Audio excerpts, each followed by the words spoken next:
আসসালামু আলাইকুম। শুভ সকাল। সরকারি মিডিয়াভুক্ত দৈনিক মুন্সিগঞ্জের খবর পত্রিকায় প্রকাশিত গুরুত্বপূর্ণ খবরগুলো এক নজরে। আজ শুক্রবার ২৬ এপ্রিল ২০২৪ খ্রিস্টাব্দ, ১৩ বৈশাখ ১৪৩১ বঙ্গাব্দ, ১৬ শাওয়াল ১৪৪৫ হিজরি। এবার শুনুন সংবাদপত্রে আলোচিত খবরগুলো।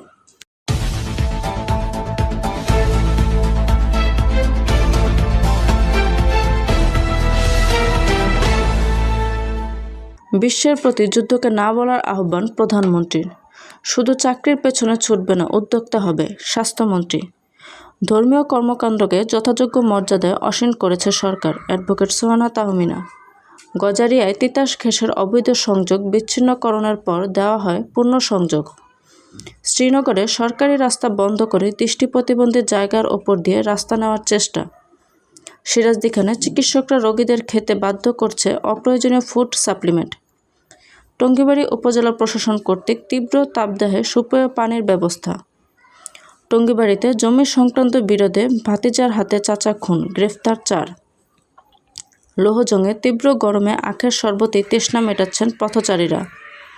ফিরে গেল মিয়ানমার সেনাবাহিনীর ও বিজিপির ২৮৮ সদস্য। মিরকাদিম হাতিমারা সড়কে দীর্ঘ ৪ বছরও কমেনি যাতায়াতে ভোগান্তি। তীব্র রোদে পড়ছে জমির ফসল, পানির অভাবে বিপাকে কৃষক। লোহজংয়ে বৃষ্টির জন্য ইস্তিগফার নামাজ আদায়। টঙ্গীবাড়িতে সার্বজনীন পেনশন স্কিম সংক্রান্ত অবহিতকরণ সভা অনুষ্ঠিত। মুন্সিগঞ্জ জেলা সদরের বিভিন্ন স্থানে বৃষ্টির জন্য ইস্তিগফার নামাজ আদায়। শ্রীনগরের বালুসারে বসে সন্ধ্যাকালীন মাছের মেলা। লোহজংয়ে গোয়াল ঘরে আগুনে পুড়ে ৩টি গরুর মৃত্যু, একটি দগ্ধ গরু জবাই করে বিক্রি। আর নয় ফুটপাতের খোলা খাবার। সম্পাদকীয়। স্বাস্থ্য সুরক্ষায় অন্যতম উপজীব্য ড্রাগন ফ্রুটের একাধিক গুণ, ভেষজ চায়ের যত গুণ।